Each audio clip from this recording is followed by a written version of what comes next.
Who turned away my wife? The dining room froze as Julian Benson's voice cut through the air, his presence sharper than the chandeliers above. 30 minutes ago, they laughed at Naomi. Now they were about to learn who she really was. The marble foyer of Bellandry shimmered beneath the glow of its crystal chandeliers, each teardrop prism catching the golden evening light like it had been hand-stitched into the fabric of luxury. The air carried the soft scent of rosemary, truffle oil, and aged burgundy, blending with the low murmur of laughter from New York's elite, people who'd never checked their own coat or their own ego. Bellandry wasn't just a restaurant, it was a statement. A fortress of status draped in linen and guarded by exclusivity. Socialites in sequin gowns lounged at the velvet-lined bar sipping $1,000 cocktails beside venture capitalists and streaming moguls. On Instagram, #BellandryGlow was already trending by 7 p.m. And then the doors opened, and everything paused, just for a heartbeat, as Naomi Benson stepped into the room. She didn't wear diamonds or red soles. No silk, no designer clutch. Just a plain beige cotton dress, slightly creased from the subway ride, and a canvas tote slung over her shoulder. Her hair was pinned up neatly, natural curls framing her soft, ageless face.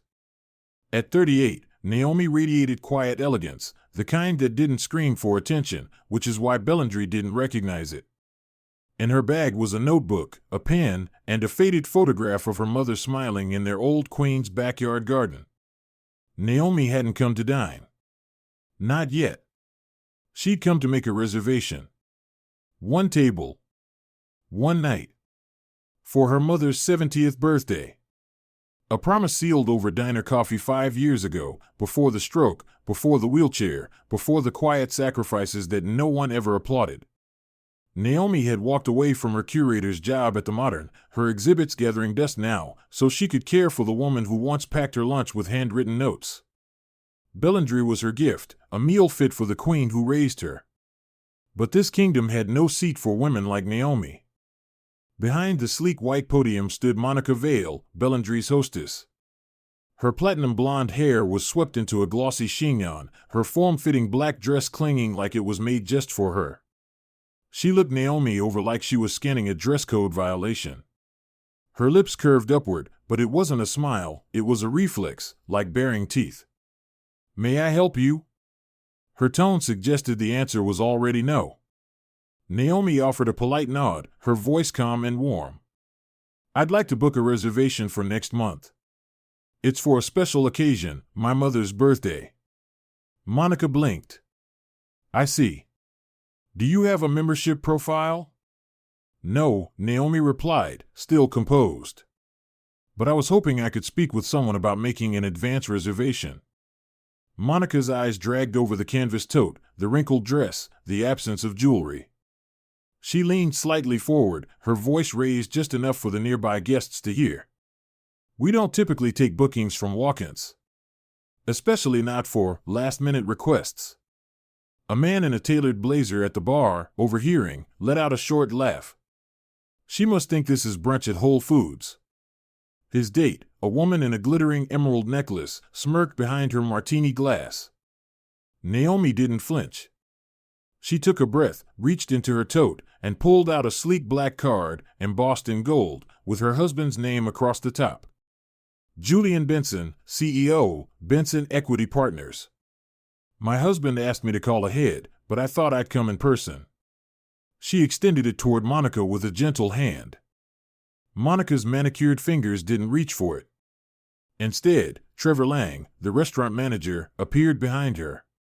His navy suit was crisp, his jaw permanently clenched, his eyes scanning Naomi like she was a wrinkle in the floor plan. "Is there a problem?" he asked, already assuming the answer. Monica motioned toward Naomi. "She's requesting a table. No account, no appointment." Naomi held out the card again, her tone never rising. "I'd appreciate if you could consider it. My mother, she's been looking forward to this for years." Trevor took the card. Looked at it. Smiled. Then slowly crushed it in his palm and dropped it into the trash beside the podium. "We're fully committed for the foreseeable future," he said flatly. And we prioritize guests who, how should I say it, understand our environment. Someone near the door chuckled. A waiter passed by and smirked. She here for the free bread? Naomi's hands tightened around her tote, but she didn't move. I understand, she said softly. Thank you for your time. As she turned to leave, the emerald necklace woman tossed a crumpled dollar bill at Naomi's feet. For your reservation, she called out, her voice soaked in gin and cruelty. Phones were already out, filming, laughing. No table, someone chanted as Naomi picked up her scarf from the coat check. She didn't look back. She didn't curse or cry. Her hazel eyes held steady, even as the restaurant's laughter pushed her out the doors like a wave of scorn. Outside, the early fall air kissed her face. The lights of Manhattan glittered around her like indifferent stars. She stepped away from the marble steps of Bellendry, her flat silent on the sidewalk. A valet snickered.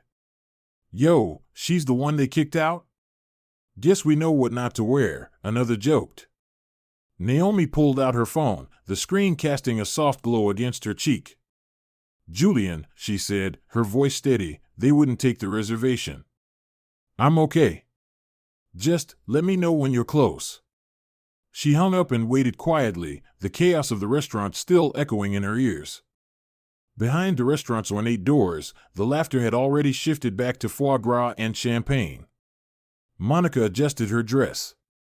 Trevor straightened his name tag. The diners told the story like a joke now. This woman tried to get a table like she was walking into an Olive Garden. Nobody knew what was coming. Nobody saw the storm already rolling down Fifth Avenue in a matte black Rolls-Royce. And nobody, not even Naomi, knew just how fast everything was about to change. The doormen didn't see her anymore. Naomi stood beneath the glow of Bellendry's gold signage, its cursive letters etched like a signature above the entrance, a symbol of a world that believed kindness had to be dressed in couture. Behind her, laughter still echoed from within, fork clinks and wine glass toasts resuming like nothing had happened. But across the avenue, headlights rounded the corner. The black Rolls-Royce Cullinan glided toward the curb with the grace of a panther, its silent hum cutting through the noise of Manhattan's nightlife. Naomi didn't step forward. She didn't wave. She simply stood, her posture upright, her breath steady, the wind teasing the edge of her cotton scarf. The valet's laughter died in his throat as the luxury SUV eased to a stop. The doors unlocked with a soft click. Then the back passenger door opened, and out stepped Julian Benson. He wasn't famous by face, but in financial circles, his name was synonymous with power. Julian Benson wasn't the type of man you casually met, he was the type you were summoned by. At 44, his sharp jaw and graying temples gave him the kind of authority you couldn't fake. His charcoal suit was tailored to precision, no tie, just confidence. The doormen straightened. The valets backed away. The same young man who had mocked Naomi earlier now stood frozen, eyes wide, holding a parking ticket like it might burn him. Julian's gaze passed through them, unbothered. He walked straight to Naomi, reached out, and took her hand in his. No questions. No small talk. Just presence. And then they turned, together, and walked through the etched glass doors of Bellendry.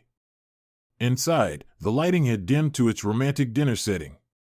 Conversations hushed not from ambience, but from the energy that entered with them.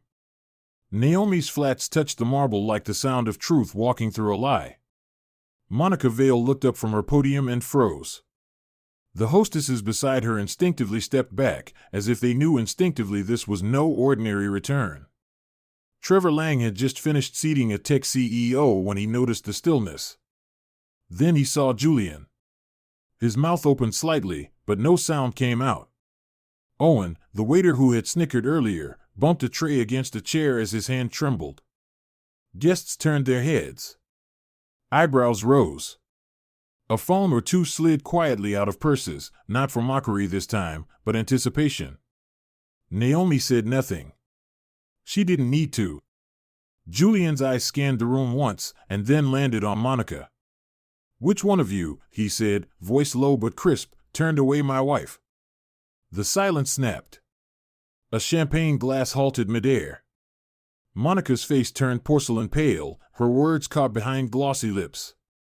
Sir, I didn't know. Julian stepped forward, not with aggression, but with absolute authority. You didn't need to know. You saw a black woman in a cotton dress. You heard her ask for a reservation. And you decided she didn't belong. Monica's mouth opened again, but Julian didn't give her time. He turned to Trevor, who had finally approached, his posture defensive. You're the one who crushed my business card. Looked her in the eye and dropped it into the trash. Trevor's voice cracked. Sir, this place has policies, it has people, Julian interrupted, his voice colder now. And those people represent me now. He reached into his pocket and pulled out his phone. Maya, he said calmly. Initiate the buyout. Full acquisition of Tandem Hospitality Group. I want controlling shares before the hour is over. The voice on the other end replied instantly. Understood. Transfer is already in progress. You're at 71% and climbing. Julian looked up, his gaze sweeping the restaurant. Effective immediately, I own Bellendry. A gasp rippled across the room. A woman near the bar dropped her dessert spoon. Lauren Dempsey, a fashion influencer with 500,000 followers, lowered her phone mid-Instagram story. Owen the waiter backed into a column, nearly tripping over a chair. Julian raised the phone again. Fire Monica Vale. Trevor Lang. Owen Wells. All of them. I want security to escort them out tonight. Done, Maya replied. Terminations processed. Security en route. Monica's lip trembled. Please, sir, I didn't mean. Julian cut his eyes toward her. You meant every word. Every sneer. Every look. He turned back to Naomi, who stood beside him without flinching, her hands resting gently on her tote. Julian addressed the room again, louder this time. You all saw a woman with no diamonds and no designer tag and decided she didn't matter. You laughed. You filmed. You threw money at her feet like she was trash. He gestured toward the front. Well, the trash is being taken out tonight. And the woman you mock now owns this room. Security arrived, 3 suited professionals who moved with quiet precision. Monica, now sobbing, tried to protest, but the crowd had turned. No one stepped in to save her. Trevor's face was blank with disbelief as he was escorted past the same podium he once stood behind so proudly. Owen was shaking. No jokes now. No free bread comments. Just silence. Naomi didn't speak. She simply watched. Calm. Composed. The weight of the moment folding around her like armor. Guests averted their eyes. Others looked at her with something new, shame. Respect. Both. As the doors closed behind the ousted staff, Julian placed his hand gently at Naomi's back and guided her toward the exit. Forks paused. Glasses stilled. No one moved until the door clicked shut behind them. Naomi never looked back. Outside, the same valets who had chuckled now bowed their heads, parting like waves. The Rolls-Royce waited, its back door open. Julian held it for her, then slid in beside her. The engine whispered to life. The car pulled away, the glow of Bellendry fading behind them like a fading lie. Inside, Julian looked over. You okay? Naomi smiled faintly. Better than okay. And that was all that needed to be said. Behind them, Bellendry was no longer what it had been. It had been purchased, gutted, humbled. Not with violence. Not with shouting. But with a truth it could no longer ignore. By the time the news hit social media, the footage had already gone viral. A bystander's clip titled Woman Rejected at Bellendry Returns with a Billionaire hit 10 million views overnight. Hashtags exploded, hashtag Naomi Benson, hashtag Bellendry Reckoning, hashtag Silence is Power. Lauren Dempsey's IG comments flooded. You laughed at her, one read. This is why no one trusts influencers anymore, another wrote. Naomi didn't post a thing. She didn't need to. Her silence had already spoken. And soon, the world would see what she'd do next. Not just to respond to what happened, but to rewrite the rules entirely. The Rolls-Royce moved through the Manhattan streets like a silent witness to justice just served, but inside the cabin, Naomi said little. She leaned her head gently against the window, her eyes not angry, not triumphant, just still. Julian didn't press her. His fingers rested quietly over hers, as if protecting something fragile and sacred. The city lights flashed by, but none of them glittered quite like the moment she walked out of Bellendry, not with revenge, but with her dignity intact. The world had watched her humiliation. Now, it would watch what she did next. In the weeks that followed, the footage exploded online. It started as a short clip from a restaurant guest who caught the confrontation on video, titled "Woman Rejected at Bellendry Returns with a Billionaire." But what was meant to be a viral moment of drama quickly shifted into something deeper. Hashtags like #Naomi Benson, #The Juniper Effect, and #Bellendry Backlash trended across platforms. 25 million views in 3 days. The clip of Julian calmly saying, "Who turned away my wife," became a cultural anthem. Fashion blogs dissected the elegance of Naomi's wrinkled cotton dress. News anchors debated elitism and luxury dining. Talk shows played the clip on repeat, calling her the woman who changed fine dining without saying a word. Monica Vale's modeling contracts were pulled within the week. Her social media went dark after waves of backlash flooded her every post. Trevor Lang's polished resume was now meme fodder, screenshots of him tossing Julian's business card into the trash captioned "biggest career mistake ever." Owen the waiter, once smirking with cruelty, was denied interviews at even casual bistros. A screenshot of his smug face was now plastered beneath tweets like "This you?" Camille Fairchild, the influencer who once laughed over foie gras as Naomi was mocked, lost 3 sponsorship deals in 48 hours after her voice was heard in the background of the footage. Throw her $1. It'll match her dress. Naomi saw none of it firsthand. She didn't read the comments. She didn't need vindication in likes or retweets. While the world tore down Bellendry's arrogance one frame at a time, she was busy building something else. She returned to Brooklyn, to her mother's brownstone in Bed-Stuy, where wind chimes danced on the front porch and the smell of fresh thyme always lingered. Julian asked if she wanted to travel, to get away from it all. She shook her head. "I need to build something right here," she said. "Something warm. Something true." Within days, she contacted an architect friend. Not for a mansion. Not for a high-end launch. But for a restaurant that felt like a kitchen table. Naomi used her personal inheritance, money she'd never touched, saved from her late father's estate, not to compete with Bellendry but to redefine what fine truly meant. She leased an old bakery on a sunlit corner in Bedford-Stuyvesant and named it Juniper Table. It wasn't flashy. The brick was aged, the awning simple. But inside, Naomi designed every inch with care. Wooden beams across the ceiling. Open kitchen concept. Soft lighting that made every skin tone feel beautiful. Tables were long and communal, made for conversation, not separation. She sourced ingredients from local Black and immigrant-owned farms. The dress code? Come as you are. No memberships. No velvet ropes. Just soul food reimagined, roasted sweet potato gnocchi, maple-glazed chicken with heirloom grits, warm cornbread with rosemary butter.